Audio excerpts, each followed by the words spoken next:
y Colegio de Fisioterapia y Asociación de Estudiantes de Fisioterapia viene trabajando para el desarrollo de esta propuesta en términos de manejo del COVID-19, de la pandemia del COVID-19 en este momento. Fisioterapia Colombia ha venido organizando esta serie de webinar con el objetivo de informar a toda la comunidad de fisioterapia y a todos los profesionales en salud cuál es el manejo y qué deberíamos hacer para el manejo en términos del COVID-19.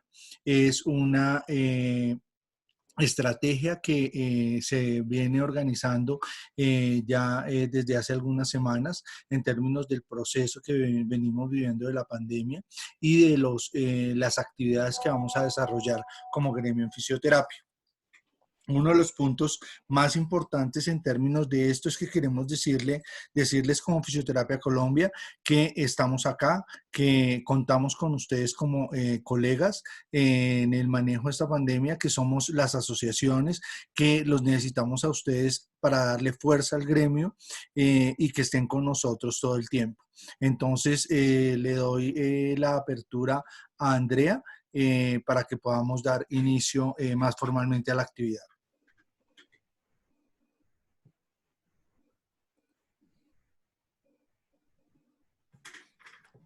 Estoy esperando que Andrea abra el micrófono. No me presenté, yo me disculpo primero por eso. Mi nombre es Edgar Hernández, fisioterapeuta, asociado a Asociación Colombiana de Fisioterapia y Colegio Colombiano de Fisioterapia. Y la idea de esta actividad que estamos organizando la vamos a realizar con un grupo de trabajo que hemos venido coordinando esta actividad. En la actividad tenemos 6 grupos. Yo soy el coordinador del grupo 1, en el cual estamos varios fisioterapeutas que estamos trabajando dentro del proceso del desarrollo de la actividad. Andrea. Hola, ¿me escuchas, Edgar? Sí. Perfecto, muchísimas gracias. Es que me habían dejado silenciado mi micrófono y no ha podido ingresar.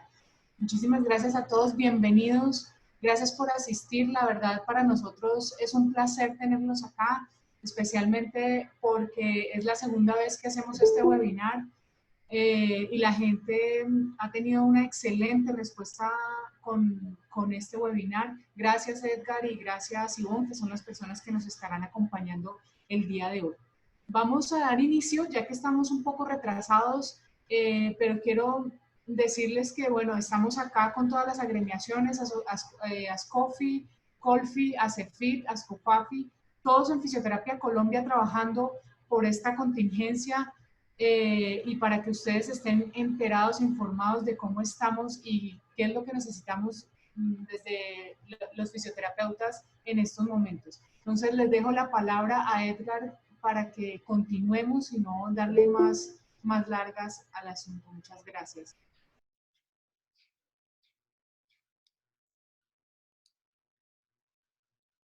Buenas tardes a todos y todas. Entonces vamos a comenzar la sesión del día de hoy con una pequeña introducción acerca de lo que es el virus SARS-CoV-2. Es la enfermedad producida por este coronavirus. Generalmente es una infección respiratoria que puede tener 3 estadios, más o menos el 15% puede desarrollar una enfermedad que puede ser potencialmente mortal. Y esto es lo que está generando un problema de salud pública en todo alrededor del mundo. Entonces, para comenzar, las primeras personas infectadas estuvieron expuestas en el mercado de animales de la ciudad de Wuhan, China, y se sugiere entonces que este virus es probablemente de un origen zoonótico. La transmisión de persona a persona de la infección por COVID-19 condujo al aislamiento de pacientes que posteriormente han recibido diferentes tratamientos y se han implementado diferentes medidas para reducir la transmisión de este virus para controlar principalmente pues, el brote. Si ustedes ven acá, esta es la gráfica que proyectamos en la primera sesión del jueves. Teníamos 530,000 infectados con una mortalidad de 23,000 casos y al día de hoy esos casos incrementaron a 846,000 y tenemos una mortalidad de aproximadamente 42,000 casos. El principal país Infectado hoy en día es Estados Unidos con 182.000 casos aproximadamente y ya con unos casos de mortalidad de 3.700. Superando a Italia y a China, sin embargo, pues Italia persiste siendo el país con mayor mortalidad, con un 11% aproximadamente. Como les decía, la enfermedad causada por el virus puede variar en los estados de gravedad. Entonces, el 81% de los pacientes van a tener ningún síntoma o síntomas muy leves de neumonía, ¿cierto? Pudiéndose cuidar en la casa. El 14% va a desarrollar una enfermedad grave caracterizada por disnea, hipoxia e incluso un compromiso pulmonar que ha sido caracterizado por imágenes en TAC de vidrio esmerilado. Y un 5%, ¿cierto?, que puede estar cursando con enfermedad crítica, con falla respiratoria, choque séptico o disfunción multiorgánica. Hay algo importante en este virus y es que la enfermedad puede variar, o sea, pues ha variado en los diferentes territorios con unas tasas de mortalidad del 2 al 11%. Italia, como les contaba, el país con mayor mortalidad, 11% de los casos, 11% de mortalidad, y Alemania con 0.8% de mortalidad. La mayoría de los casos fatales se han asociado a personas con edad avanzada o con diferentes comorbilidades como la enfermedad cardiovascular, la diabetes, el EPOC, la hipertensión arterial y el cáncer. Recientemente, pues llama la atención principalmente esas diferencias en las tasas de mortalidad y pues se ha asociado que un factor importante en ese desenlace puede ser la capacidad hospitalaria. Entonces, por ejemplo, Alemania es uno de los países con mejor capacidad hospitalaria, sobre todo en camas UCI, con 8.3 camas por 1.000 personas. Y, por ejemplo, en el caso de Italia, que es el país con mayor mortalidad, tenemos aproximadamente 3.2 camas por cada 1.000 personas y pues ni qué decir de las condiciones en las que estamos nosotros. Por tal razón, y pensando en que el 81% de las personas son las que pues, van a tener una enfermedad leve, es importante, ¿cierto?, empezar a formarnos en ese manejo y autocuidado en casa. Es por eso que este webinar se enfoca básicamente al manejo de los pacientes y al manejo en casa. Edgar.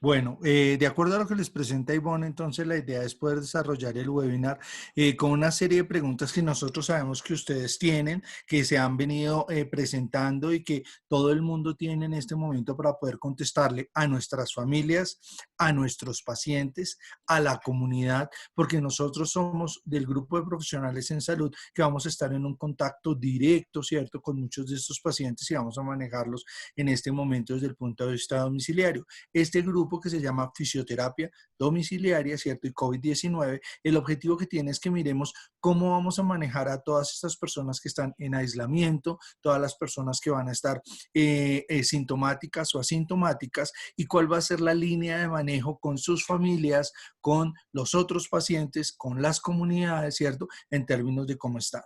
Entonces, para eso, Andrea, que es nuestra moderadora, va a ir progresivamente, ¿cierto? Haciendo esas preguntas claves y con Ivonne vamos a tratarlas de ir resolviendo poco a poco.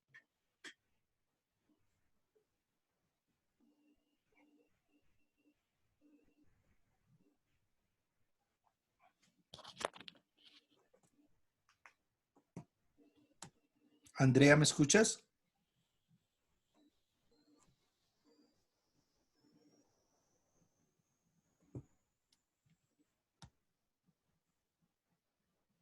Hola, tengo problemas con mi micrófono, qué pena con ustedes. Bueno, vamos a continuar. Entonces, ¿qué es lo que deben ustedes saber e informar a las personas del COVID-19? Te agradecería que pongas la siguiente. Vamos a manejar estas temáticas, cómo protegerse usted mismo. Primero, los segundos síntomas y listas de chequeo. Tercero, qué pasa si usted está enfermo. Cuarto, adulto mayor y condiciones especiales. Quinto, bioseguridad. Y sexto, toma de muestras. Continúe, por favor. Bueno, entonces, iniciemos. ¿Se puede contraer el COVID-19 de una persona que no tiene síntomas? ¿Y se puede transmitir el virus que causa el COVID a través del aire? Bueno, como pueden ver ustedes, y gracias Andrea por las preguntas, la idea primaria de lo que tenemos que tener en cuenta nosotros, y como lo han visto en la mayoría de los medios de publicidad, tanto en televisión, en radio, por la misma web, ¿cierto? La forma principal en que la enfermedad se propaga es a través de gotas respiratorias. Ahorita en este momento en China están haciendo un estudio, ¿cierto? Para ver cómo es esa transmisión por gotas, y lo que se ve es que en el estornudo quedan micropartículas, y esas micropartículas, ¿cierto? Cuando una persona tose, estornuda o habla, ya están haciendo el estudio, esas gotas van a caer y se van a depositar en superficies, en contacto, por ejemplo, de las manos con las manos de otras personas. Por eso la estrategia nacional que se ha dado es lavado de manos y tratar de mantener el aislamiento, el distanciamiento.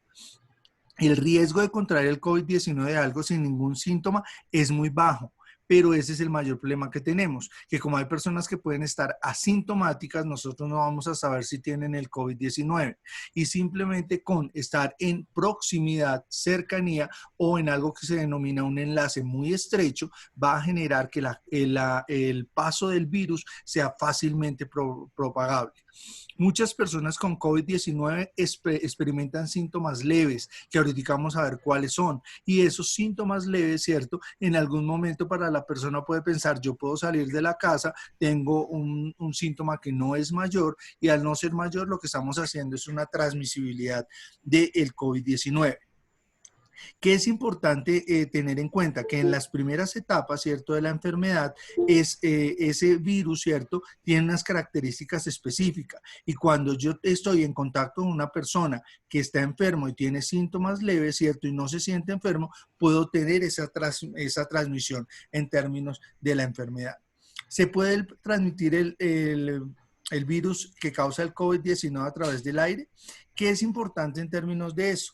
Cuando estamos hablando de este tipo de actividad, lo que estamos diciendo es que los estudios han demostrado que el virus, ¿cierto?, se transmite a través de las gotas, de esas pequeñas gotas respiratorias, más que por el aire. Pero ¿qué es lo que sucede? Las gotas se van a depositar, y el depósito de las gotas o partículas sobre las superficies, y cuando yo las contacto, ahí es donde se va a dar su gran transmisión. Lo mismo pasa, por ejemplo, con el contacto de las manos. Si yo saludo mano con mano, o si me hago una cercanía con una persona, el gran problema que voy a tener es que voy a tener una mayor transmisibilidad del virus.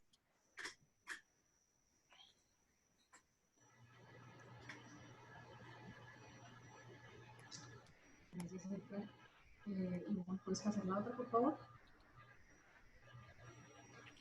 ¿Pueden los humanos infectarse con el COVID-19 de una fuente animal? Bueno, este es un aspecto muy importante.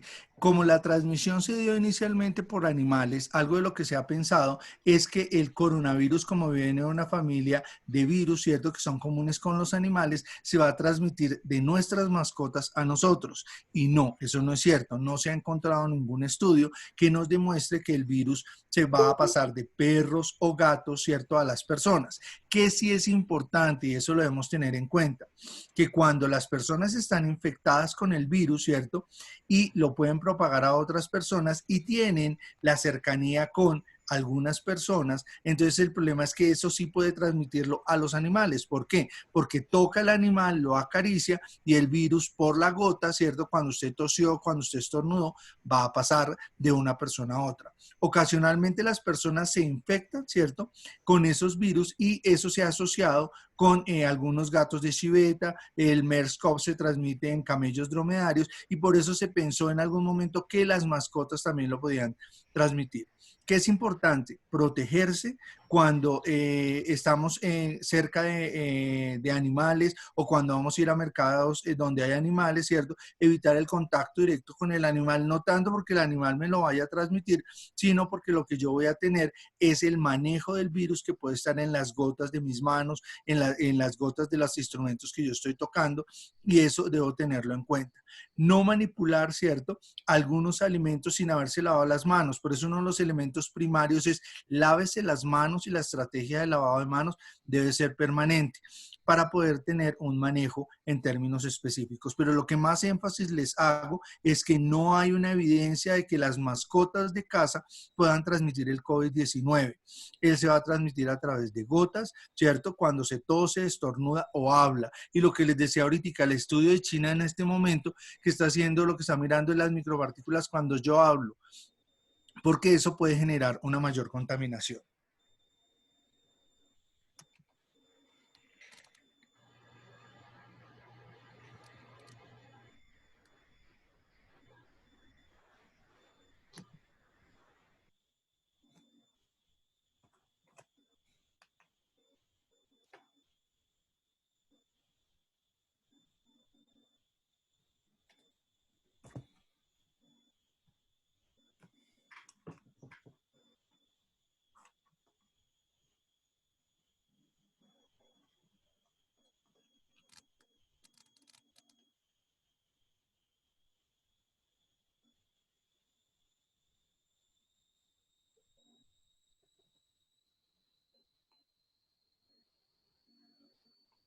Bueno, voy a seguir con dos de las siguientes preguntas en términos de: ¿es seguro recibir un paquete, cierto, de cualquier área cuando se ha reportado el COVID-19?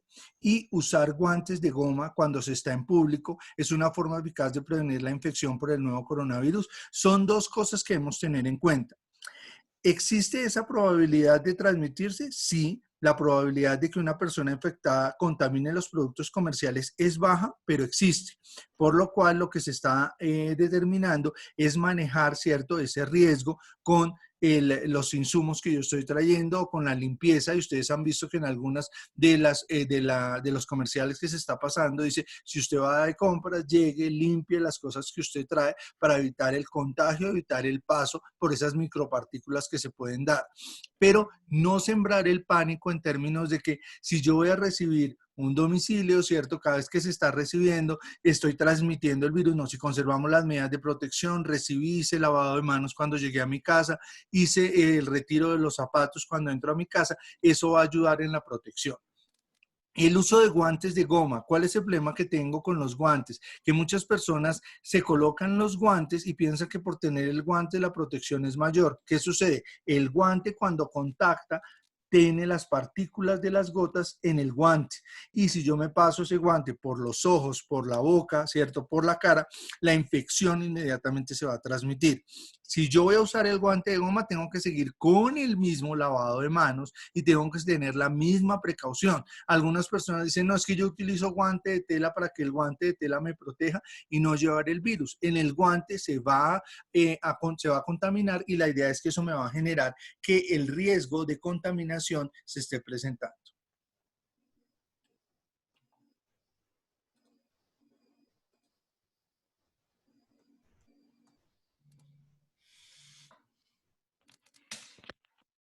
¿Qué puedo hacer para protegerme y prevenir la propagación de enfermedades?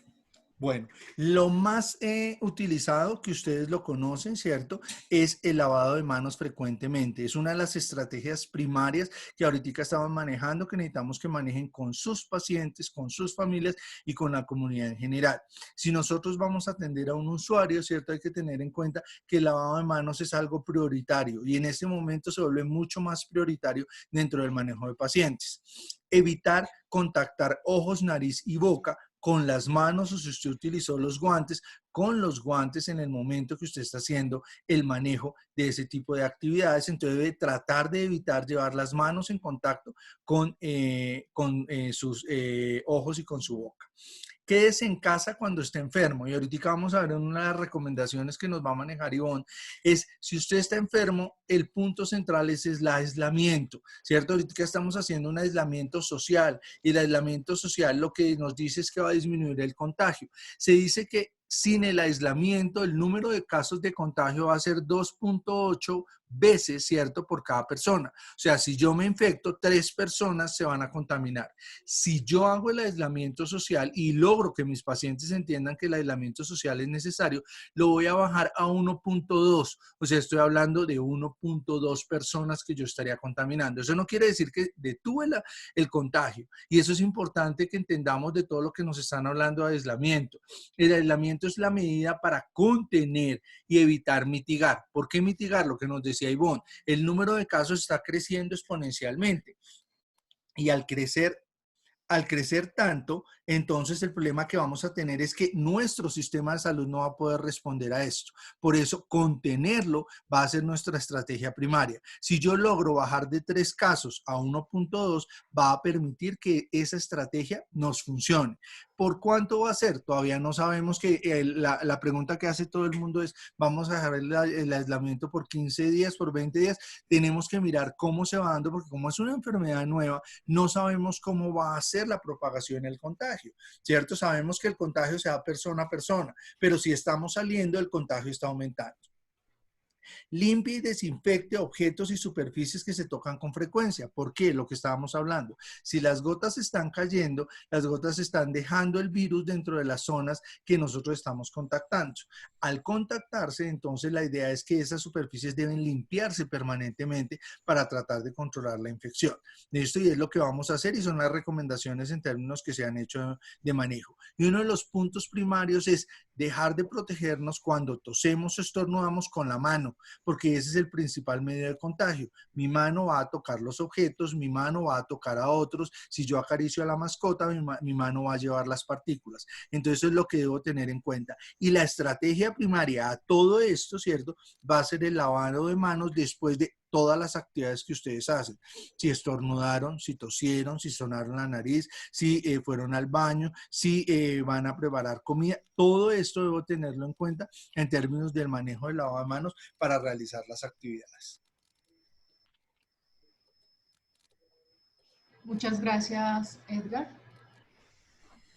Bueno, ¿qué medidas de protección para la persona que se encuentra en zonas donde está propagado el COVID o las han visitado recientemente en los últimos 14 días? Bueno, ¿qué es importante y dentro de lo que hemos manejado es el aislamiento social? Entonces, esa medida de protección es la primaria que vamos a tener en cuenta. Cualquier persona, ¿cierto?, que haya sido expuesta, la idea es que de esas zonas de exposición, la idea es que tiene que venir a un aislamiento. Ya ahorita en este momento a nivel nacional tenemos el cierre de fronteras. Eso va a hacer que los casos que son importados no van a llegar. O sea que lo que vamos a tener son los casos nacionales que se están reportando en este momento por contagio. O sea que si nosotros cortamos esa red de contagio, lo que vamos a encontrar es que la transmisibilidad va a ser menor. Entonces, siempre se debe permanecer en casa si usted tiene o presenta síntomas. Si los síntomas, ¿cierto?, son leves como cefalea, rinorrea leve, ¿cierto?, dolor de cabeza, permanezca en casa porque eso no quiere decir que usted no tenga el COVID o tenga el COVID, pero ahorita vamos a ver la sintomatología como ha sido clasificada por la Organización Mundial de la Salud y por el CDC de Atlanta, que son como dos de las entidades que a nivel internacional nos han dado y que las guías nacionales, tanto las del ministerio como las guías de infectología, han empezado a tratar para tener en cuenta el manejo que se debe tener. ¿Por qué debemos evitar los contactos con otras personas y visitas, ¿cierto? Por ejemplo, en centros médicos, porque esos contactos van a aumentar el número de personas contagiadas. Estamos diciendo que el contagio es de 1 a 3. Entonces, si yo salí, si yo hice contacto con estas personas, el contagio se va a replicar. Si tiene fiebre, tos y dificultad para respirar, busque rápidamente asesoramiento médico. Eso ahorita lo vamos a ver en síntomas. Cuando los síntomas se complican, la idea es que yo debo buscar una ayuda mayor, pero si no, debo mantenerme aislado, porque uno de los problemas que estamos teniendo ahorita es que el sistema de salud se va a saturar con el número de pacientes que van a llegar por los servicios de urgencias. Y la idea es que nosotros podamos contener esto para que no se presente, educar a nuestros pacientes, a nuestras familias y a la comunidad en general de todo este manejo. Entonces, esos 4 puntos principales debemos tenerlos en cuenta en términos de aislamiento, lavado permanente de manos, si hay síntomas leves, mantenernos en casa, y si los síntomas son severos, sí, saber que tenemos que hacer una consulta que nos ayude a resolver este problema.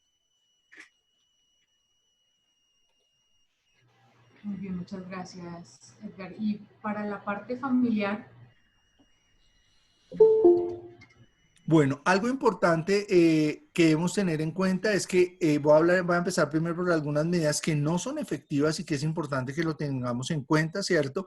Es el tabaquismo dentro de los hogares. Es un punto que debemos controlar. Ya lo veníamos controlando en términos del manejo de las actividades de fumar. Entonces, ya en espacios cerrados estaba prohibido, pero ahorita con el aislamiento puede darse que las personas quieran fumar dentro de los entornos cerrados, y eso es algo que tenemos que controlar, porque si, como vamos a ver más adelante, tenemos algunos pacientes que tengan síntomas respiratorios, esto va a agravar los cuadros y puede llevar a mayor riesgo. El uso de máscaras múltiples y el tomar antibióticos también puede ser un riesgo en términos de conductas inadecuadas que yo esté manejando. La idea es que no debemos tratar de que los pacientes nos entiendan que no debemos autoprescribirnos, y el no autoprescribirnos nos va a ayudar a mejorar la sintomatología. Todavía, como vamos a ver, no hay un tratamiento directo, ¿cierto? Las guías en este momento están planteando algunos tratamientos. Ustedes han oído tratamientos específicos que se están desarrollando para el control del coronavirus, pero eso no quiere decir que yo voy a tomar antibióticos antes de que me hayan diagnosticado, porque va a crear una resistencia por el fármaco, y entonces lo que voy a hacer es que cuando realmente presente síntomas severos, el antibiótico ya no va a tener ninguna acción. Y la idea es crear un plan familiar en términos de las acciones que hemos planteado a nivel de prevención. Entonces, la idea es que si en el hogar tengo una persona enferma, la idea es que debo aislar a esa persona, debo separarlo en una habitación individual, ¿cierto?, al resto de la familia. Se debe cuidar ese miembro, ¿cierto?, siguiendo las precauciones y recomendaciones en términos de lavado de mano, alimentos individuales para esta persona, ¿cierto?, que no contamine a las otras personas, no compartir objetos personales, evitar el contacto con esas personas, por ejemplo, por el teléfono o correo electrónico. Notificar su trabajo, ¿cierto? Y cómo que debe cambiar sus citas o debe no asistir al trabajo, aunque en este momento de aislamiento no estamos asistiendo, todos estamos en nuestras casas, y por esto estos medios virtuales se están volviendo uno de los más efectivos dentro del manejo, y mantenerse informados sobre el brote local. Pero aquí algo importante: no nos llenemos de noticias durante el día. Vemos el noticiero de las 7 de la mañana, el noticiero de la 1 de la tarde, el noticiero de las 8 de la noche, y empezamos a crear una sobresaturación de información. Entonces, algo de lo que se está recomendando desde la parte psicológica es: estemos informados sobre lo que está pasando, pero no nos sobresaturemos de información para que esto genere, ¿cierto?, ese manejo en términos de sobrecarga y ansiedad. sí, parece que se nos cayó un instante la llamada, pero ya estamos todos, ¿verdad? ¿Sí nos están escuchando? Ahí nos están escuchando, ¿verdad?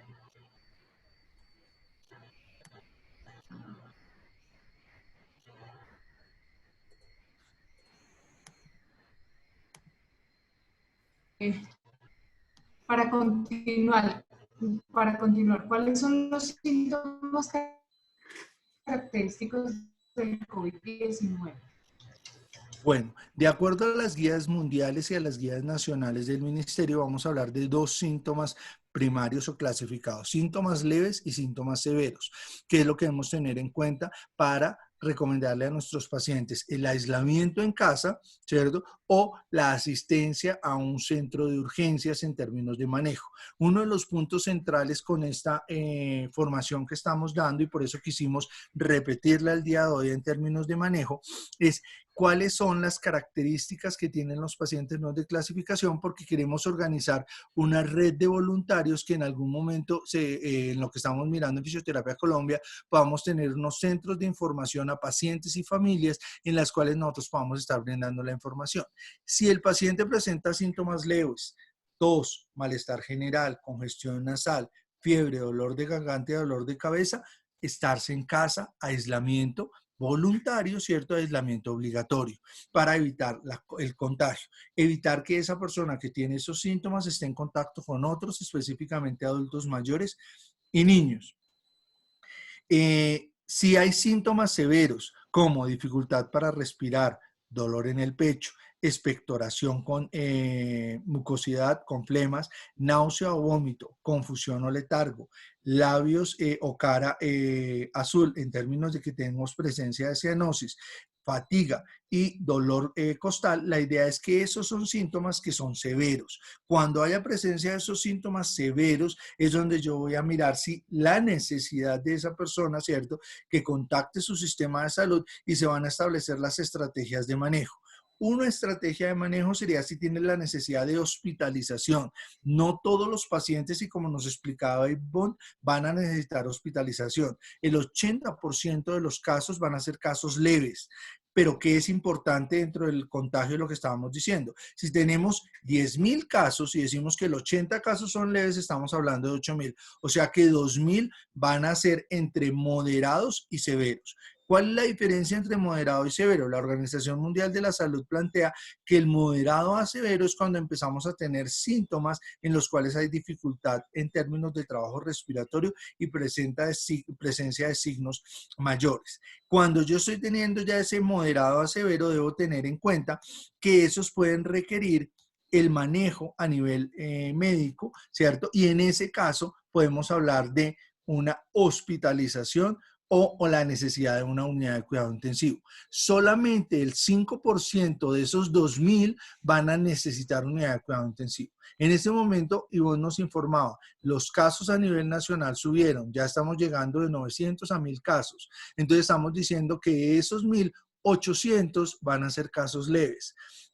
Estaríamos diciendo que de esos 200 pueden ser moderados a severos, pero que solo el 5% de esos moderados a severos puede que requieran un manejo mayor. Y eso lo debemos tener en cuenta en términos del manejo.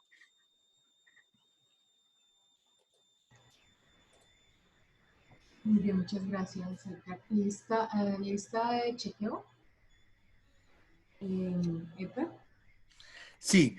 ¿Qué recomienda la Organización Mundial de la Salud y qué recomienda el Ministerio? Vamos a manejar listas de chequeo para identificar síntomas. Entonces, ¿cuáles son esas listas de chequeo en términos de usuarios y en términos de clínicos? Cuando estamos hablando de usuarios, lo que vamos a mirar es si tiene el factor de riesgo para presentar o no esa presencia del COVID-19. El primero, que es uno que ya hemos oído en todo lado, haber estado de viaje, que son los casos importados. En ese caso, la idea es que necesitamos aislamiento domiciliario, cuarentena durante 14 días. Ese es uno de los puntos iniciales de la lista de chequeo que se está manejando. Lo segundo es la presencia de síntomas.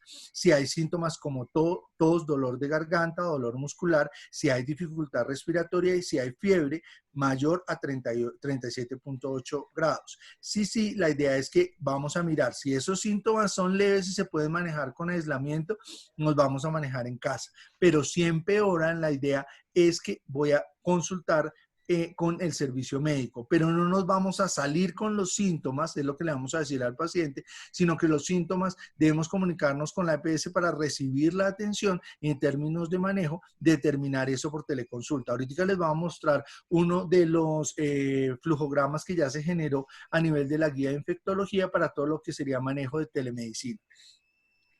Y ponerle mucha precaución en términos de las personas que tienen comorbilidades.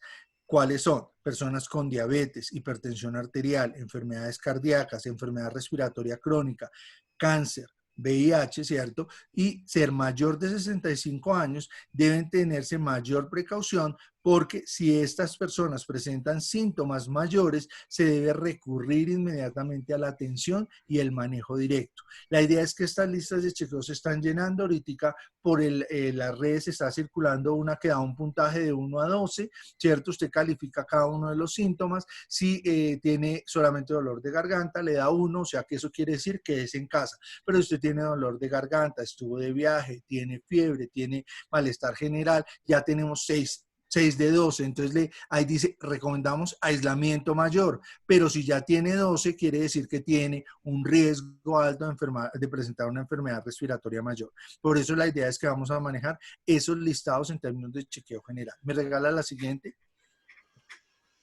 Esta es una de las listas que maneja el CDC de Atlanta, que si ustedes ven los criterios son los mismos que acabamos de hablar. Está enfermo, ¿cierto? Cuida a alguien que está enfermo, ha estado de viaje o en contacto directo con una persona con COVID-19.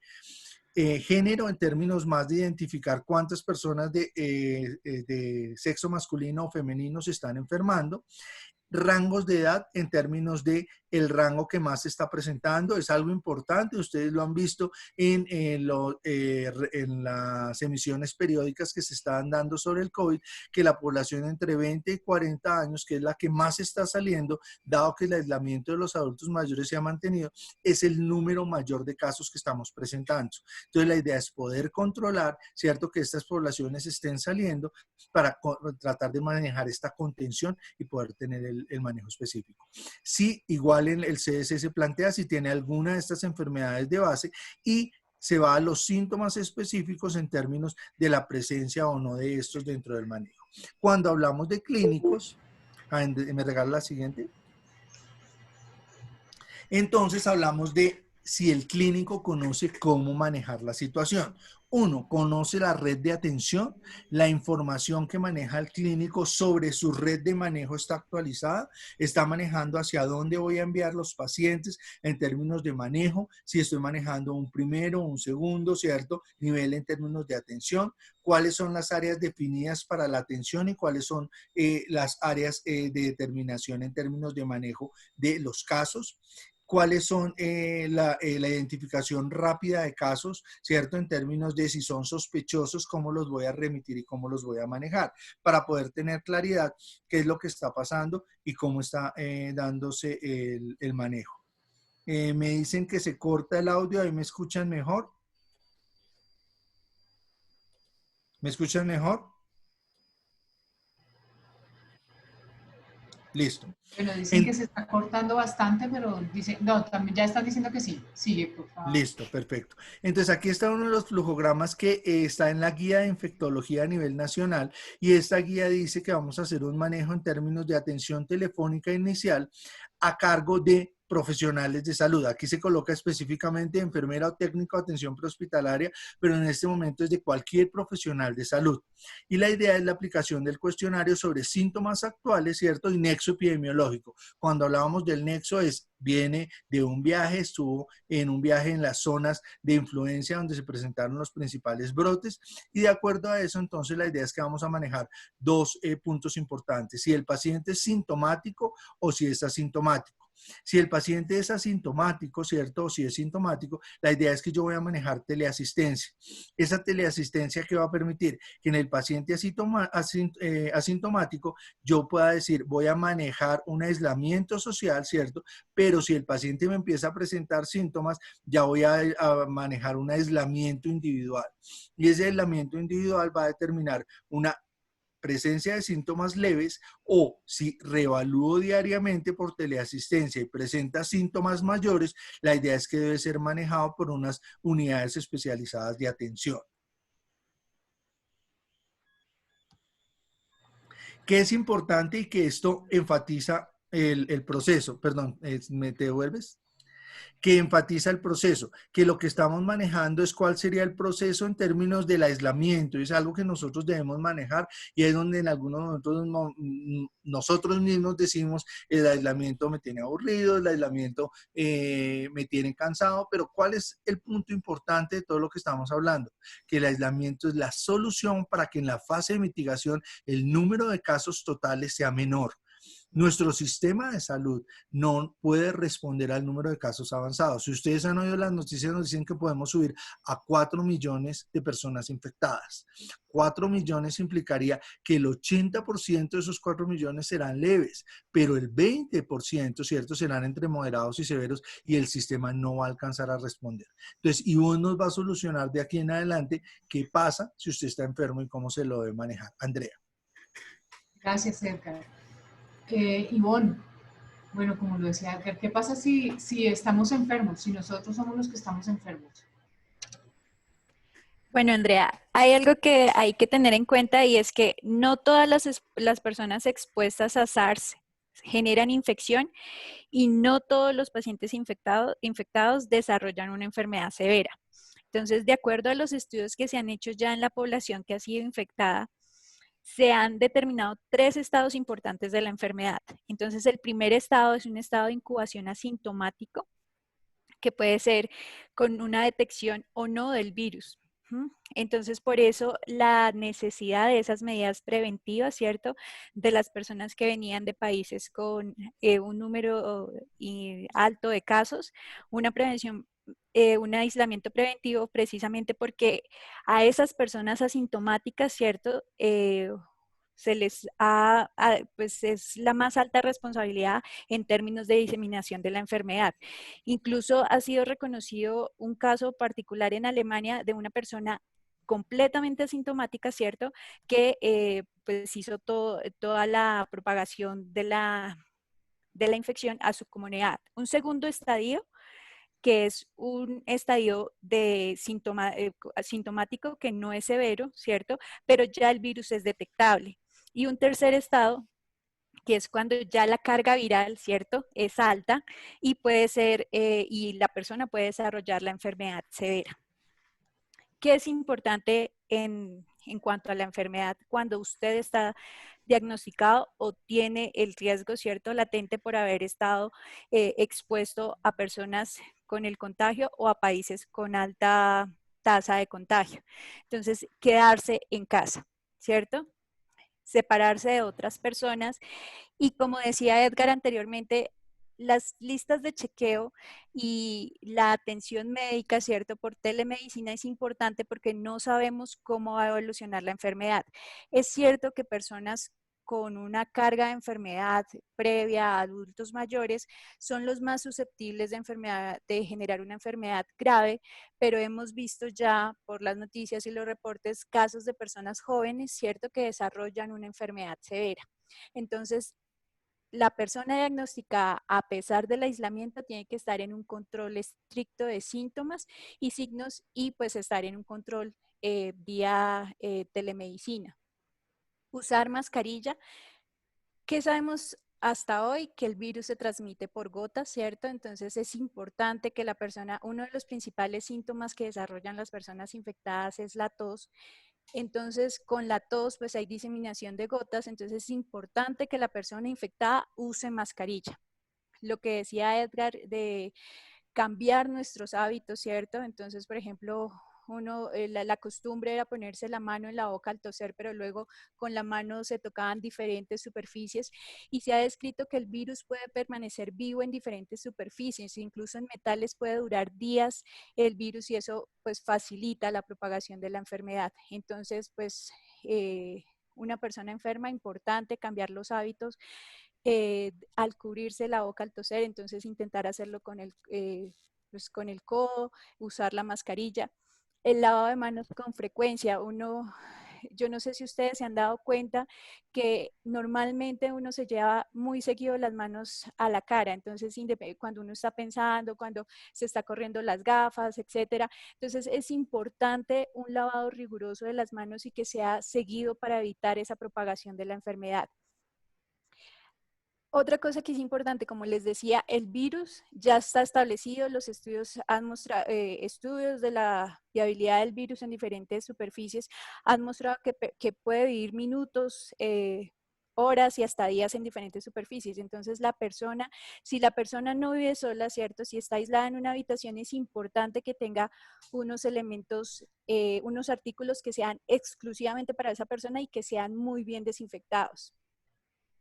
Y, y lo de limpiar las superficies de alto contacto, pues va de la mano con todo lo que ya les dije. Entonces, la persona que está enferma en casa debe mantener unas medidas de limpieza general constantes, ¿cierto? Se está recomendando, por ejemplo, el uso de alcohol al 70% para limpiar las diferentes superficies. Lo importante, por ejemplo, si una persona enferma vive en casa con otras personas, pues por muy aburrido que sea, lo mejor que puede hacer es quedarse en su habitación, ¿cierto? Evitar salir, porque cualquier contacto, ¿cierto? Con cualquier persona, con cualquier superficie puede facilitar la propagación de la enfermedad.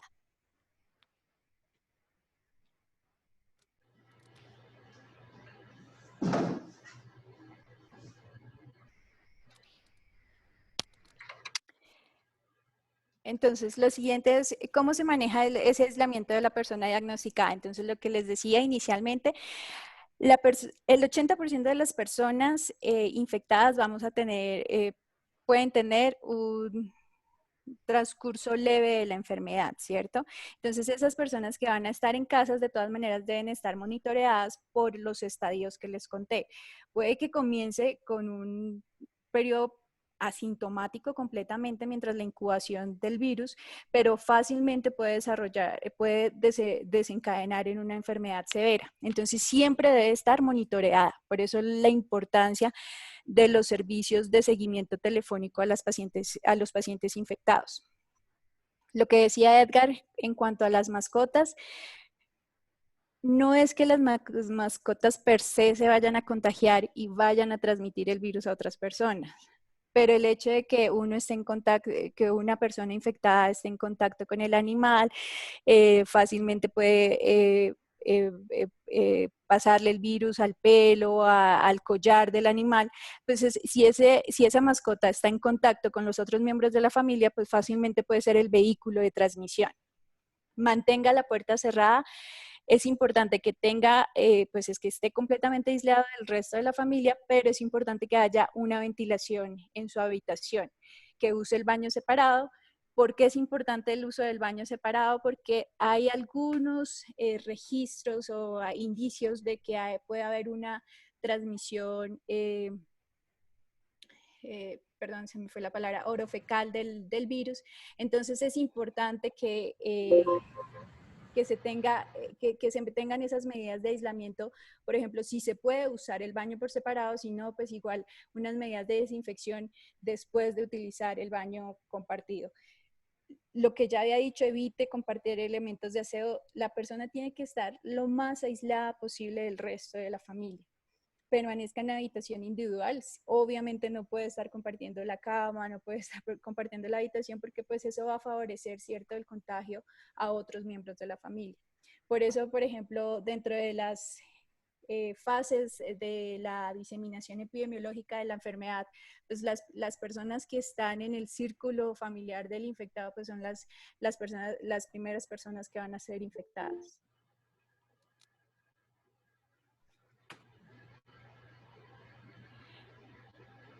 Entonces, lo siguiente, es posible pedir cita médica para consultar sobre el manejo de algún aspecto relacionado con el paciente del COVID.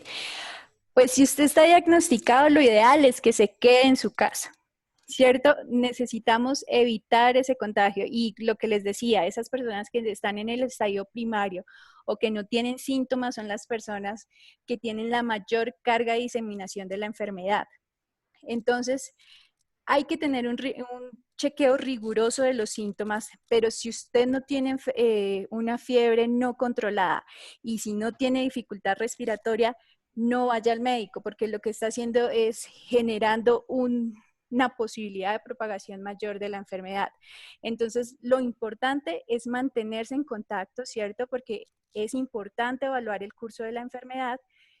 Si llega a sentirse peor, sí es importante, ¿cierto?, recibir atención temprana.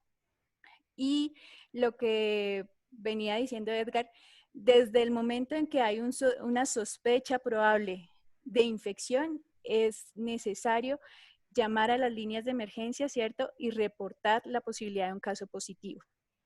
Eso es importante porque para nadie es un secreto que vamos a tener un subdiagnóstico importante. Entonces, ustedes no sé si lo han visto en las redes sociales, muchas personas diciendo, tengo fiebre, tengo tos, tengo todos los síntomas, he llamado a la línea de emergencia y no me han hecho la prueba.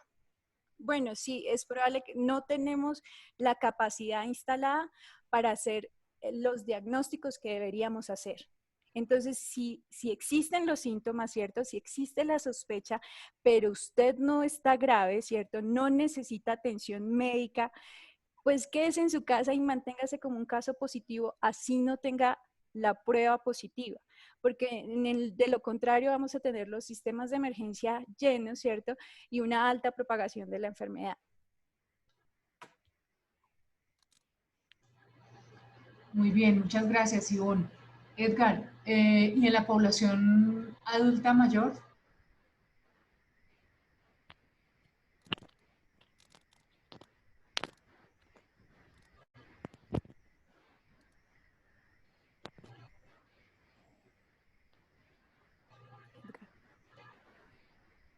Edgar, ¿estás por ahí?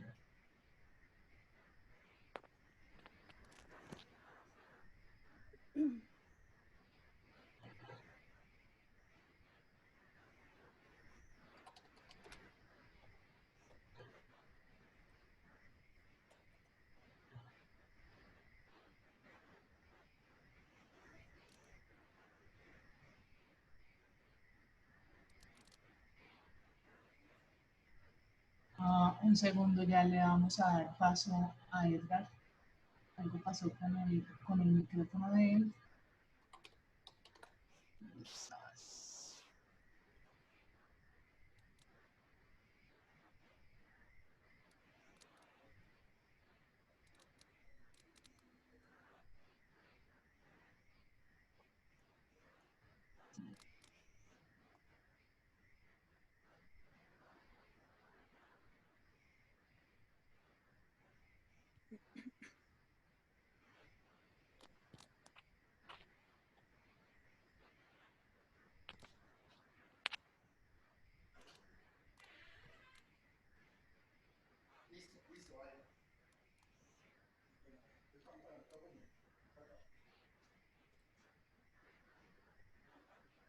Edgar, ya te estoy dando reinicio de audio.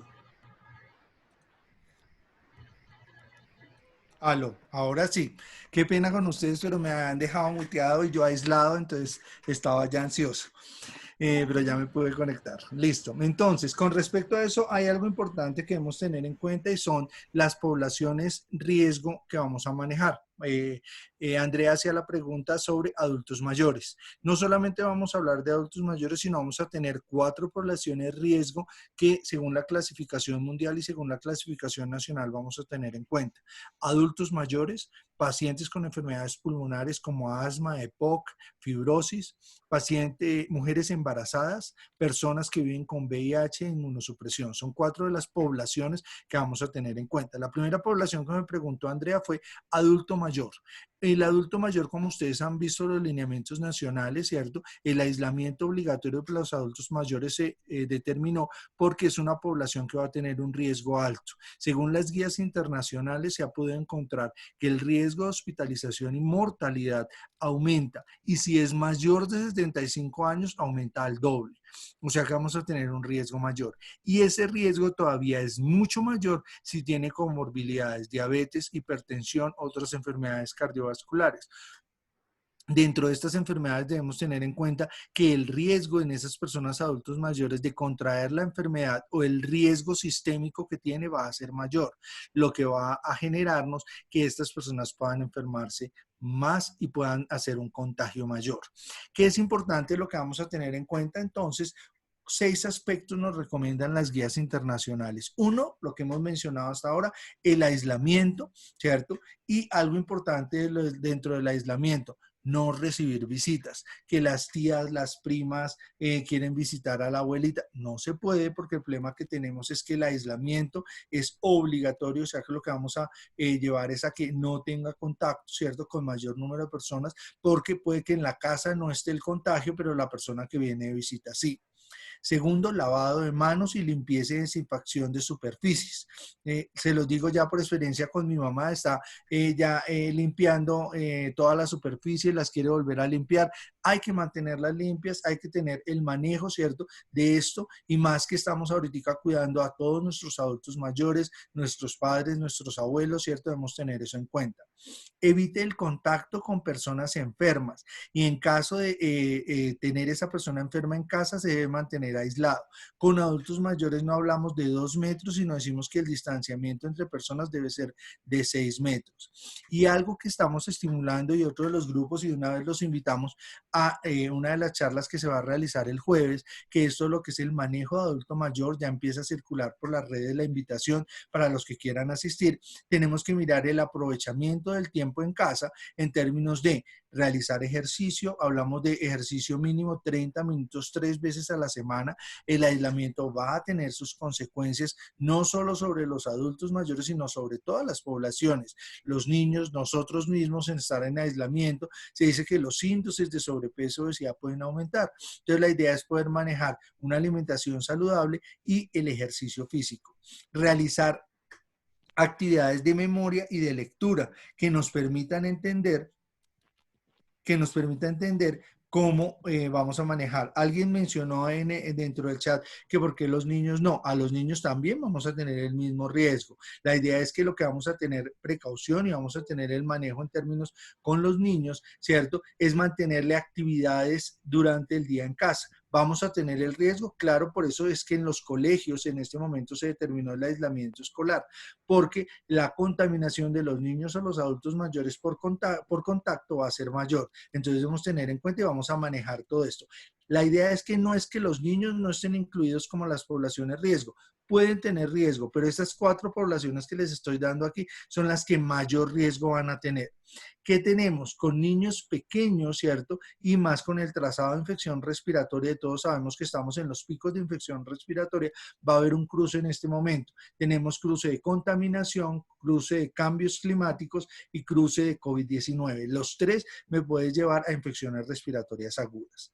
Entonces hay que tener precaución con adultos mayores en términos de síntomas como fiebre, dolor torácico persistente, malestar general, dificultad respiratoria. Si están presentes, lo que vamos a hacer es consultar al sistema de salud para mirar cuál va a ser la línea de atención y el manejo de atención con el adulto mayor.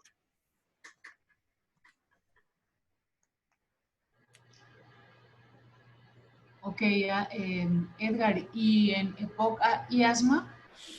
Bueno, con pacientes pulmonares, específicamente como EPOC y asma, vamos a tener en cuenta que el problema que vamos a tener con muchos de estos pacientes es porque sus enfermedades concomitantes llevan a una labilidad respiratoria. Eso hace que debemos tener en cuenta que el riesgo de contagio puede ser mayor. Puntos importantes que vamos a tener en cuenta es que no hay un tratamiento, ¿cierto?, específico en este momento determinado en COVID-19. Se están mirando cuáles son las mejores formas de tratamiento. Están haciendo estudios, entonces la idea es que debemos tener en cuenta que si estas personas adquieren el COVID-19 vamos a tener mayor riesgo. Por lo cual las recomendaciones centrales en pacientes pulmonares, lo que se está diciendo, 1, evite las crisis respiratorias. Y en ese caso estamos hablando, por ejemplo, en los asmáticos, los alergenos, ¿cierto? Tratar de evitarlos para que no se den el pico en este momento de crisis asmáticas, porque si se dan, van a tener que asistir a un sistema de salud y aquí se puede dar el cruce con la infección respiratoria por el COVID-19. Control con humo de tabaco, leña y aerosoles. Específicamente humo de tabaco, tratar de controlarlo dentro de las poblaciones para que podamos tener la claridad de qué es lo que está sucediendo y cómo se va a manejar ese alergeno o ese factor de riesgo para que no esté presente en la comunidad. ¿Qué es importante lo que vamos a tener en cuenta? Que hay que advertirle a esta población que si no tiene mayor precaución puede llevarlo a complicaciones secundarias como crisis asmáticas, neumonía e insuficiencia respiratoria. ¿Qué precauciones vamos a tener en términos de manejo con la población? Exactamente las primeras 3 iniciales que hemos hablado, que es evitar el contacto con personas que estén enfermas, lavado de manos y limpieza de superficies. Pero le vamos a hacer un énfasis muy grande a todo lo que es uso de fármacos. Se recomienda dentro del manejo de estas poblaciones todo lo que son el uso de medicamentos, ¿cierto? Se recomienda que los pacientes tengan una medicación, una formulación en términos de los 30 días. Uno de los participantes pregunta, ¿la apnea del sueño, la hipoapnea, están incluidas dentro de las enfermedades respiratorias? Sí, pero ¿qué es lo que tenemos dentro del riesgo de estas 2 enfermedades que hemos mencionado hasta ahora, de EPOC y asma? Que su labilidad a las las crisis respiratorias y a los picos de exacerbación respiratoria son mayores. Eso no quiere decir que las otras poblaciones no tengan también el riesgo. Entonces también lo vamos a manejar en términos de controlar el riesgo en esta población. Importante tenerle, me vuelvo a lo que le estaba diciendo, tener su prescripción para los siguientes 30 días y más en este momento que estamos teniendo todos los problemas en sistema de salud. La idea es que podamos tener los fármacos que vamos a utilizar con estas poblaciones, que ellos los tengan a mano, que tengan sus inhaladores de dosis medida en caso de que los necesiten, ¿cierto? Manejar el uso de las inhalocámaras, ¿cierto? De los espaciadores en términos del manejo y la prescripción del fármaco para que eso nos pueda permitir el uso adecuado.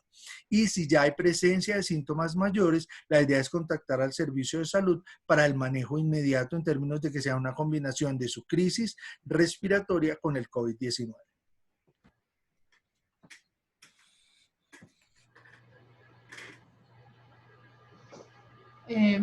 Edgar, ¿y las personas con VIH o inmunosuprimidas tienen mayor riesgo? Andrea, no, en las guías en este momento no hay una evidencia mayor que nos demuestre que las personas con VIH inmunosuprimidas tengan un mayor riesgo de adquirir la infección por el COVID-19, pero sí que debemos tener en cuenta que pueden sufrir complicaciones secundarias, ¿cierto?, a sus comorbilidades que estén presentes. Si el paciente con VIH es fumador y además de eso está expuesto al COVID, vamos a tener mayor riesgo, ¿cierto?, de enfermedad respiratoria. Entonces, uno, tener en cuenta que se debe manejar un recuento leucocitario adecuado de CD4, tener el tratamiento antirretroviral, ¿cierto? Y la edad es un factor también que nos va a dar un término de manejo. Entonces, el riesgo va a aumentar. Si tenemos personas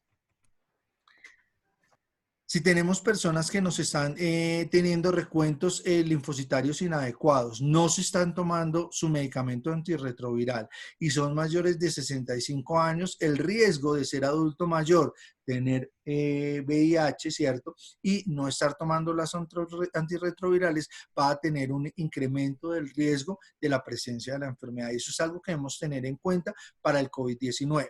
Recomendaciones que debemos tener en cuenta entonces, igual que hablamos con el grupo anterior, tener medicamentos para 30 días como mínimo y si se puede, ¿cierto?, que en algunos programas se han venido manejando incremento de las dosis hasta 60 días, va a permitir que los pacientes estén medicados y tengan su manejo. Tener las vacunas actualizadas en estos pacientes. Normalmente estos pacientes en los programas nacionales tienen un esquema de manejo de vacunas de neumococo, de influenza, ¿cierto?, que nos va a permitir el control y la presencia, ¿cierto?, de estos riesgos y va a haberse disminuido. Se creía inicialmente que por tener VIH la habilidad que tenían estos pacientes iba a ser mayor, pero el manejo sigue siendo lo mismo. Ellos tienen sus antirretrovirales. Hemos visto que, por ejemplo, dentro de algunos de los manejos que se han mencionado, dentro de la evidencia se utilizan algunos antirretrovirales para el manejo del COVID-19, pero eso no quiere decir que mis medicamentos, ¿cierto?, que yo esté utilizando, y eso hay que aclarárselo a los pacientes, en ese momento, si se los están tomando, que esos medicamentos que están tomando le vayan a servir para tratar el COVID-19 o que los deba dejar para recibir otros en términos de manejo del COVID-19. Eso es importante que el paciente lo tenga en cuenta porque los medicamentos que él esté utilizando no debe modificarlos, debe seguir con la misma prescripción médica que está manejando. Se recomienda en este tipo de población comer balanceado, dormir por lo menos 8 horas, reducir el estrés y no interrumpir el tratamiento de sus medicamentos en términos de manejo.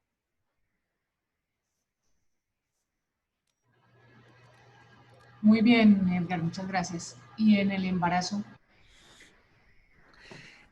Hasta ahora, en términos de la evidencia, no se tiene una evidencia muy grande de que la madre pueda transmitir o no el virus al feto. Eso, como estamos pasando, venimos de lo de Wuhan a este momento, ¿cierto? El tiempo son 6 meses, entonces no hemos tenido estudios mayores que nos puedan decir el contagio, pero sí debemos tener precauciones en términos del manejo. ¿Qué es importante? Los cambios que está teniendo la materna, ¿cierto?, en términos corporales durante el embarazo puede aumentar el riesgo de contraer infecciones. Pero eso no quiere decir que todas las maternas, ¿cierto?, van a adquirir el COVID-19. Es incierta la probabilidad que existe en ese contagio, ¿cierto? Y los problemas de salud mayores que se puedan presentar. No se sabe exactamente si la materna va a transmitir al feto, ¿cierto?, el COVID durante el embarazo. Todavía no hay estudios en este momento, ¿cierto? Tenemos un caso que se reportó ya en Italia en términos de que el bebé dio positivo, pero eso no quiere decir que todos los bebés van a dar positivo, en términos de que ya existió un primer caso, pero sí se debe tener precaución. ¿Qué es importante en términos de recomendaciones para manejo del bebé y para el manejo de la materna? Lavado de manos cada 3 horas, permanezca en casa, evite el contagio y cúbrase boca y nariz al toser y estornudar. El virus se transmite, ¿cierto?, de persona a persona por lo que se denominan las gotículas o las gotas que se están transmitiendo, por lo cual la idea es que se debe tener en cuenta el manejo. No se ha detectado el virus en leche materna, ¿cierto? Entonces, por lo cual el amamantamiento, ¿cierto?, se debe manejar, o la lactancia materna. Gracias, Edgar. ¿Y qué recomendaciones se podrían dar para la lactancia? En términos de la lactancia materna, debemos tener en cuenta que si para las madres que son sintomáticas, ¿cierto? En caso de que el médico permita, ¿cierto?, que se esté manejando la alimentación de la madre al niño y la madre está sintomática, se debe tener en cuenta un lavado de manos mayor de la materna, ¿cierto?, cubriendo con todas las especificaciones del lavado, uso de máscara facial, uso de ropa limpia y desinfectar las zonas de contacto. ¿Qué es importante dentro de eso? Que si se puede lograr la extracción, ¿cierto?, con extractores manuales eléctricos de la leche materna para hacer la lactancia materna por biberones externos, ¿cierto?, se puede manejar, pero debe también manejarse la limpieza de los implementos y la idea es que otra persona alimente al bebé con la leche que se ha manejado de la materna.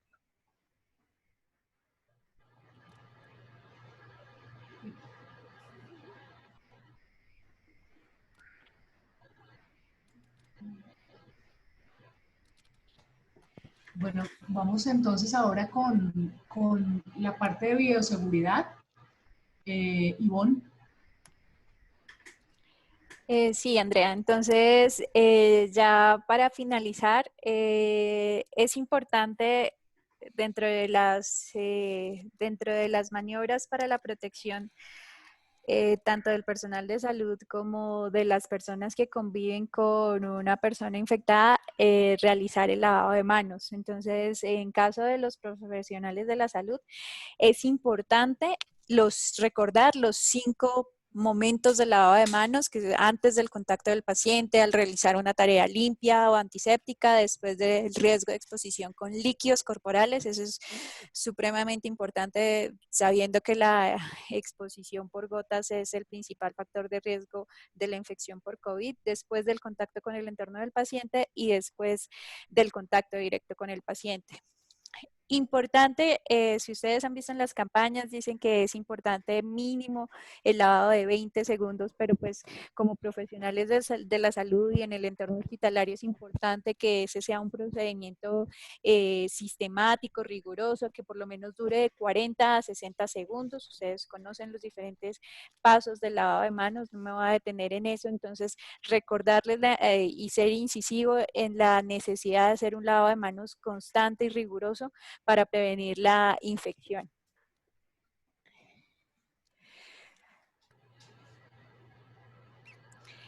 ¿Cuáles son los elementos de protección personal necesarios, cierto, para la atención de un paciente en su domicilio, ya sea para monitoreo o toma de la muestra? Entonces, según las guías, nosotros hemos revisado las guías de la OPS, la CDC de Atlanta, como les dijo Edgar, de la OMS, del Ministerio de Salud, del Instituto Nacional de Salud y de la Secretaría Distrital. Y tenemos principalmente la protección ocular, ¿cierto?, que varía de visor, gafas de seguridad o pantalla facial, la máscara facial, que pueden ser respiradores con filtro de partículas N95 o FFP2, principalmente para intervenciones que generan aerosoles, o tapabocas estándar para entrar en el ambiente del paciente. En el caso de hacer un procedimiento directamente en la vía aérea como intubación o toma de la muestra es necesario guantes estériles, de lo contrario precaución estándar con guantes de látex normal. Los gorros en la mayoría de las guías están dispuestos como material opcional. Nosotros lo quisimos poner acá debido, como les decía, las gotas pueden caer en cualquier parte del cuerpo, entonces es importante una protección con la mayor cobertura posible.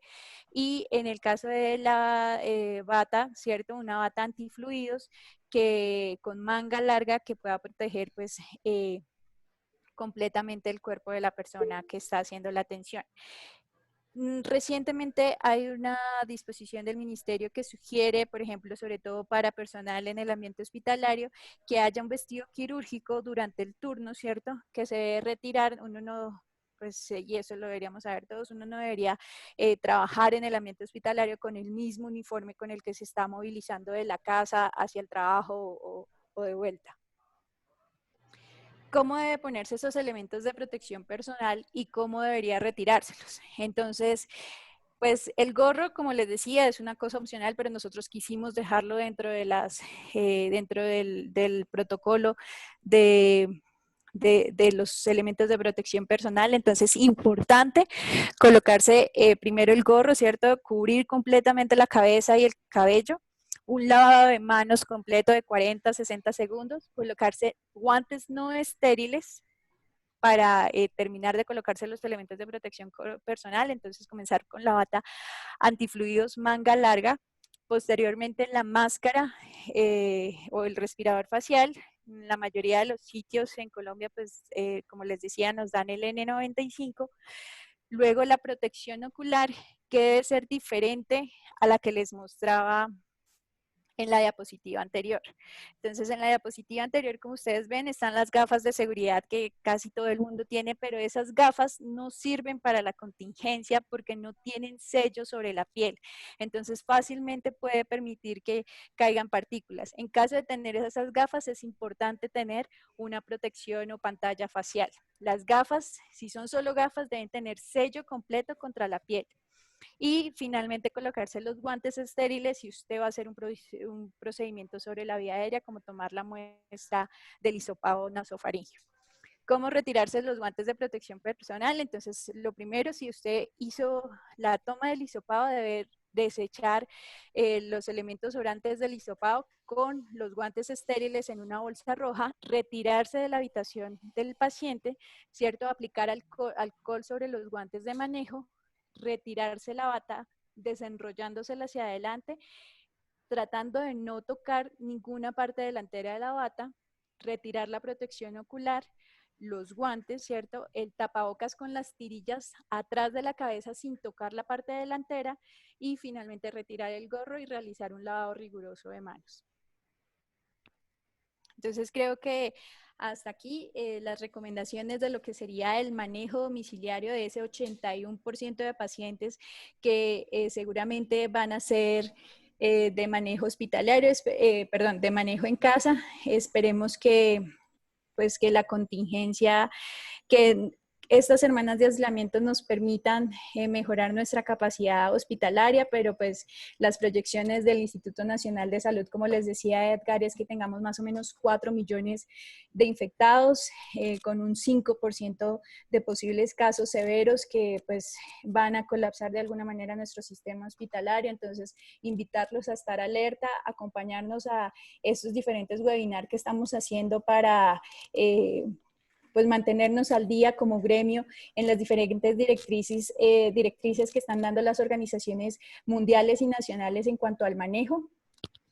Esto pues rutinariamente está cambiando porque pues estamos aprendiendo constantemente acerca del virus.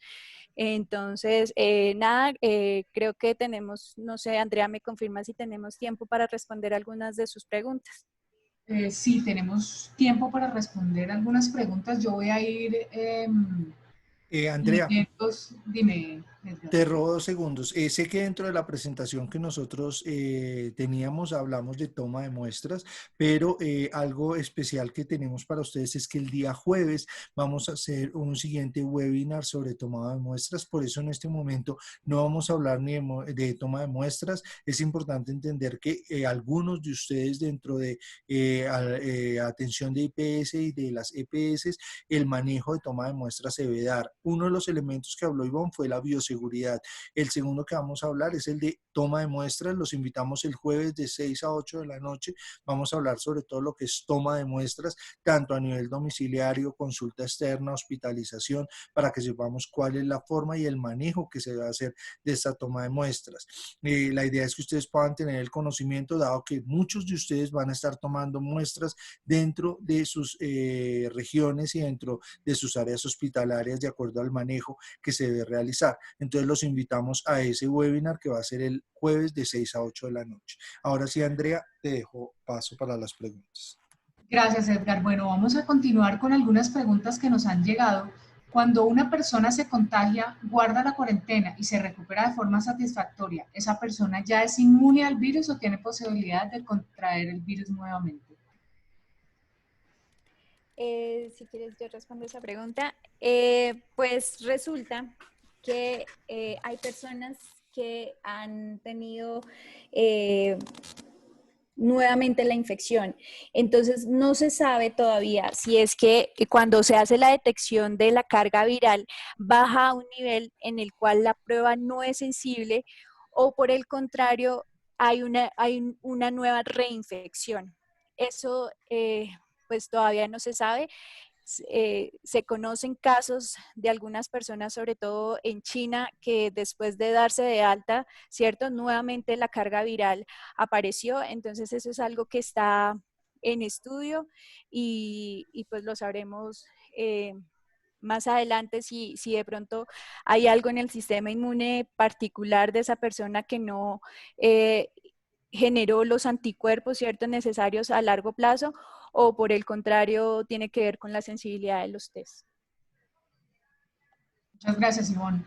Tenemos otra pregunta. ¿Hay secuelas en los órganos después de superado el virus? Eh, Contesto yo, Edgar. Cualquiera, Ivonne.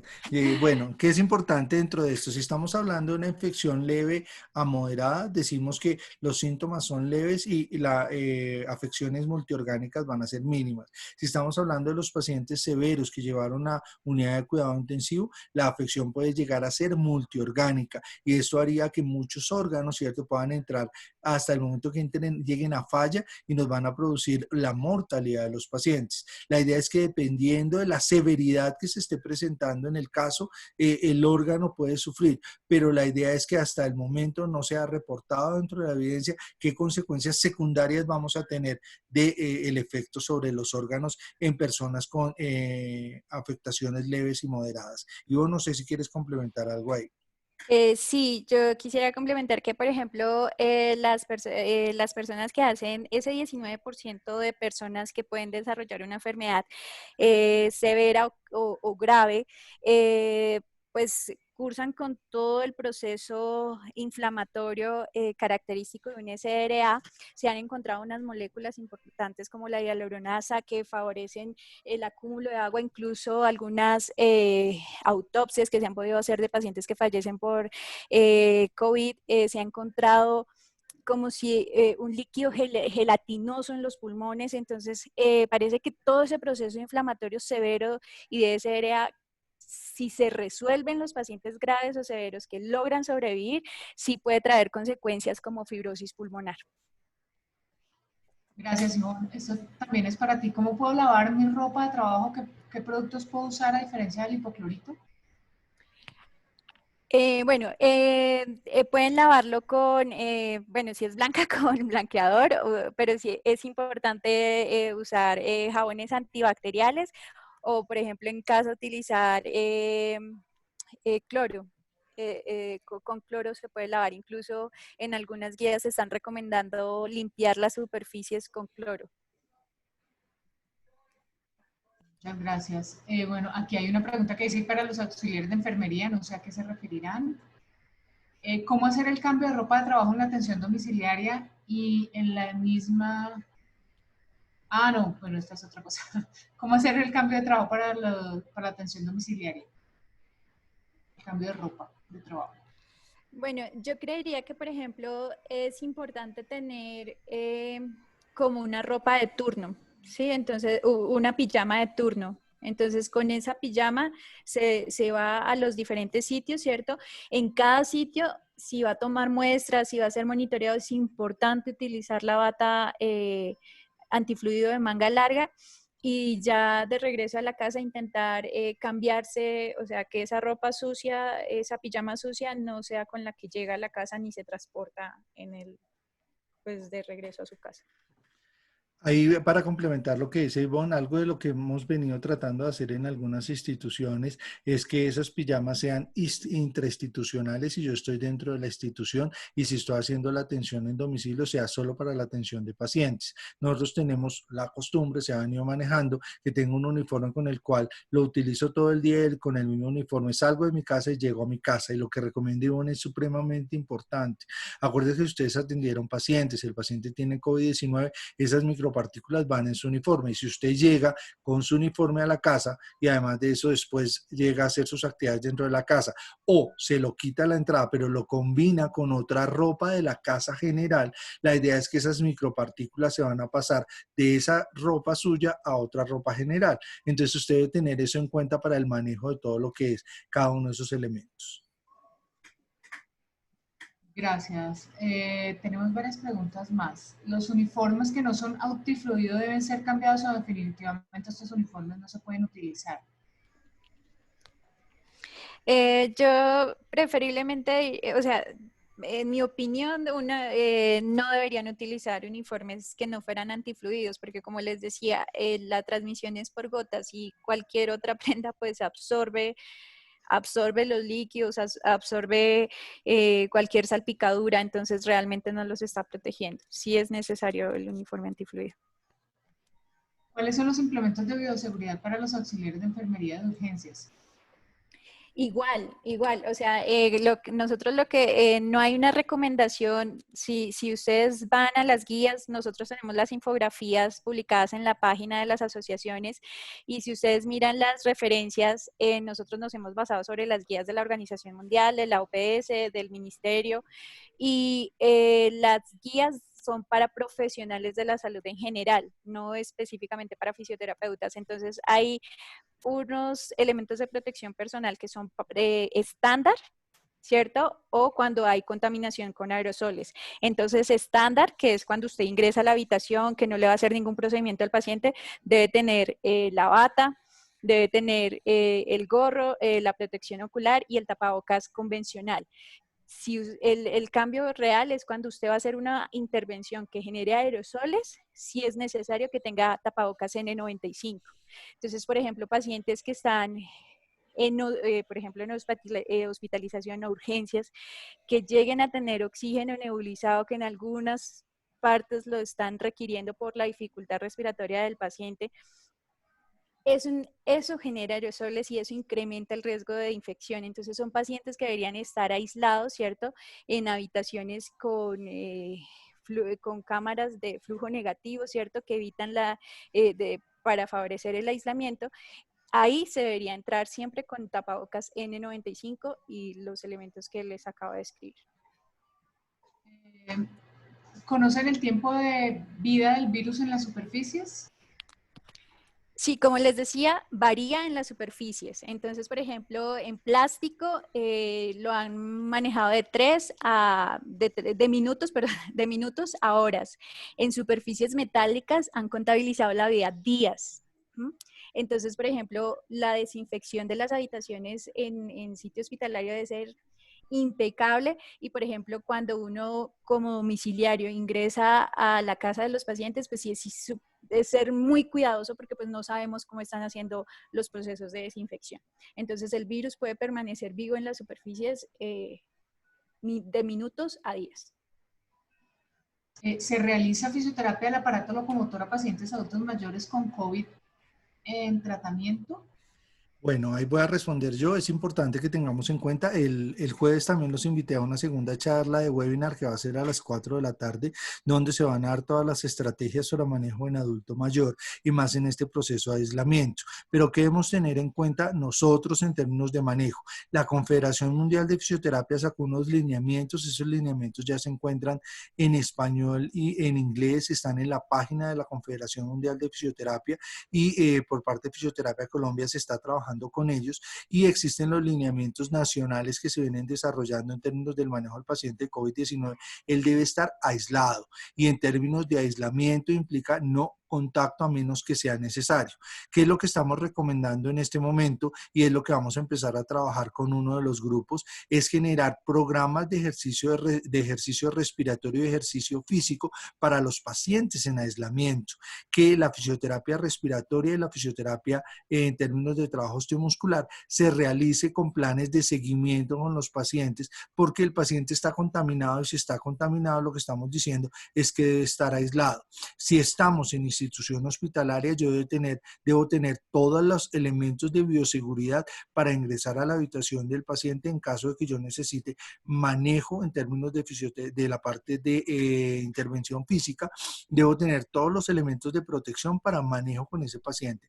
Pero la recomendación primaria que se está haciendo en este momento es el manejo con programas y recursos o elementos básicos sobre los cuales el paciente pueda hacer su ejercicio, porque no los podemos dejar inmovilizados, que va a ser una de las consecuencias que vamos a tener posteriores al COVID, que si el paciente además de necesitar su manejo tiene el COVID, por ejemplo, paciente politraumatizado que además de estar hospitalizado adquirió el COVID, yo no lo puedo dejar inmovilizado porque es un paciente de altísimo riesgo por inmovilidad. Entonces eso es importante que lo tengamos en cuenta dentro del manejo. Y vos no sé si quieres complementar algo ahí. No, de acuerdo. Ok, bueno, no hay más preguntas. Tuvimos también un chat, una presentación alterna por el Google Meet. Tuvimos allí algunas personas y básicamente la mayoría de preguntas que nos hacen es dirigida a dónde van a encontrar toda esta información. Nosotros tenemos varios canales. Por favor, en las páginas de las agremiaciones, ASCOFI, COLFI, ACEFIT, ASCOFAFI y Fisioterapia Colombia, que es donde reúne todas las páginas de todas las agremiaciones, van a encontrar las estrategias del COVID-19 en Fisioterapia Colombia. Allí está absolutamente todo lo que se pueda necesitar en estos momentos. Diariamente estamos alimentando esta base de datos. Es importante que ustedes lo sepan. Tenemos además 6 grupos de trabajos en este momento y los invitamos además a todos a que se unan a estos grupos de trabajo y ya les voy a contar cuáles son esos grupos de trabajo. Tenemos bienestar profesional, entorno domiciliario, servicio de consulta externa y servicio de hospitalización, perdón, servicio de consulta externa, servicio de hospitalización es otro grupo, servicio NUCI, cuarentena y bienestar. La verdad estamos necesitando manos, o sea que bienvenidos a trabajar, pueden contactarnos por cualquiera de las páginas y allí van a encontrar en un drive absolutamente toda la información que les hemos estado contando acá. Estamos haciendo otros canales de comunicación, estamos mirando a ver si podemos hacer un canal de YouTube para que ustedes también tengan acceso a estos videos que se están haciendo. Estamos trabajando en hacer diferentes videos para que ustedes también, videos de información, no solamente estos videos de webinar, sino videos muy cortos donde ustedes tengan información clave, infografías, bueno, en fin, tenemos bastante material donde hemos tratado de recopilar toda esta información para que ustedes la tengan. Como les decía, en la página de Fisioterapia Colombia, ahí van a poder encontrar en el Drive todas las, carpeta por carpeta, lo que se ha venido trabajando. También está ahí la persona coordinadora de los grupos. Están 6 coordinadores. ahí están los números de contacto. Si quieren trabajar hombro a hombro con nosotros, de verdad se los vamos a agradecer, porque esto es algo que nos toca a todos, es algo que nos toca como gremio, en el cual nosotros también estamos saliendo afectados, porque pues bueno, estamos allá en los hospitales, estamos en consulta externa, estamos en hospitalización, estamos en UCI, y así como nosotros corremos un riesgo, nuestras familias también corren muchísimo riesgo, y es lo que pues también queremos evitar. La parte de bienestar profesional, bueno, es una parte importante para nosotros. Queremos hacer todo el apoyo. Sabemos que no es fácil para ninguno de nosotros esta situación. Entonces, ahí tenemos un grupo y está el grupo de salud mental de ASCOFI, donde estamos trabajando para también apoyarlos y brindarles esa mano que estamos necesitando ahora. Me están preguntando que cómo puede ser parte del voluntariado. Bueno, como te decía, estamos en las páginas, puedes ubicar todas las personas en las que estamos trabajando duramente en esto. Están allí los coordinadores de los grupos. Edgar es uno de los coordinadores, es el coordinador de este grupo. Entonces, se pueden contactar con él. Allí están los correos para que puedan, si puedes, ya que estás pasando las diapositivas, Ivonne, para que tengan mira, aquí está el contacto de Edgar, coordinador de este grupo, que es el grupo de la parte de domicilio. Ivo, más atrás. Perdón ya. Listo. Ahí está, edhernández, con z, @unal.edu.co. Bueno, yo soy Andrea Muñoz, qué pena que yo no me presenté, soy docente de la Universidad de La Sabana, también está en mis contactos en Munos G. Entonces, bueno, estamos listísimos para recibirlos y para que nos ayuden con todo este trabajo. Contactos de WhatsApp, bueno, Joanita, que es la que está preguntando, ubícanos por favor por el correo para poder enviar el correo, el contacto de WhatsApp. A todos ustedes, muchísimas gracias. Esperamos haber resuelto algunas de las dudas, seguramente no las respondimos todas. Estén pendientes de los canales nuestros por Facebook, por Twitter, por las páginas. Estamos enviando constantemente información. Como ya dijo Edgar, el jueves tenemos otro webinar. Nos van a estar acompañando personas que saben del tema, que han estado muy juiciosas haciendo toda la revisión. Entonces, de verdad, para nosotros es un placer tenerlos acá, para nosotros es un placer que podamos darles y regalarles toda la información. Bienvenidos siempre a estos webinars, y esperamos contar con ustedes para poder afrontar esta contingencia tan difícil que se viene, porque la verdad estamos apenas empezando y esto va para largo. Muchas gracias a todos. Cualquier cosa nos escriben, búsquenos, estamos ahí para ustedes. Muchas gracias. No sé si Edgar y Ivonne quieran decir algo más.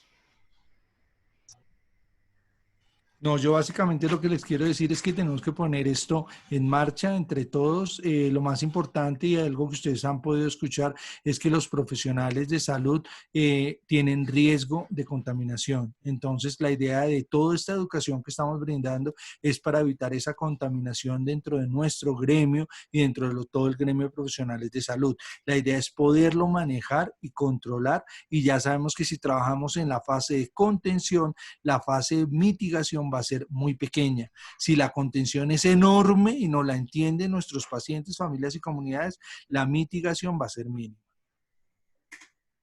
Perfecto. Muchísimas gracias a todos nuevamente. Los esperamos bueno, una de las cosas antes de irnos, sabemos que estas salas son pequeñas, pero a veces de verdad no tenemos salas gigantes, pero el jueves sí tenemos una sala de 1000 personas. No se vayan a confiar. El sábado pasado tuvimos una sala de 1000 personas y se nos llenó antes mejor dicho, en 10 minutos estaba llena esa sala y tuvimos que hacer también un meet y donde hubo casi 100 personas más. Entonces, por favor, pasen toda la información a todos sus compañeros y los esperamos el jueves. Gracias a todos por estar acá.